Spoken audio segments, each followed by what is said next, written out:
பயங்கரவாத தடை சட்டத்தை நீக்க கோரியும் புதிதாக கொண்டுவரப்பட இருக்கின்ற பயங்கரவாதத்தில் இருந்து அரசை பாதுகாத்தல் எனும் புதிய சட்டத்தையும் நீக்க கோரியும் வடக்கு கிழக்கு தமிழர் தாயகம் எங்கும் கையெழுத்து சேகரிக்கின்ற பணிகள் முன்னெடுக்கப்பட்டு வருகின்றது.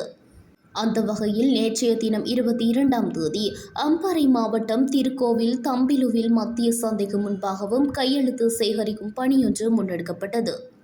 இக்கையெழுத்து சேகரிக்கும் பணியானது வடக்கு கிழக்கு தமிழ் மக்கள் ஒன்றியத்தின் ஏற்பாட்டில் அம்பாறை மாவட்ட வலிந்து காணாமலாக்கப்பட்ட உறவுகளின் சங்க தலைவி தம்பிராசா செல்வராணி, மனித உரிமை செயற்பாட்டாளர் தாமோதரம் பிரதீபன், சமூக செயற்பாட்டாளர் துரையப்பா காந்தன், ரெலோவின் மாவட்ட பொறுப்பாளர், தமிழரசு கட்சியின் முக்கியஸ்தர்கள், மதகுருமார்கள், பல்கலைக்கழக மாணவர்கள் உள்ளிட்டோரும் வலிந்து காணாமலாக்கப்பட்ட உறவுகளின் சங்கத்து உறுப்பினர்கள், சமூக செயற்பாட்டாளர்கள், பொது அமைப்பு பிரதிநிதிகள், பொதுமக்கள் என பலரும் கலந்து கொண்டு இந்த பணியினை முன்னெடுத்திருந்தார்கள்.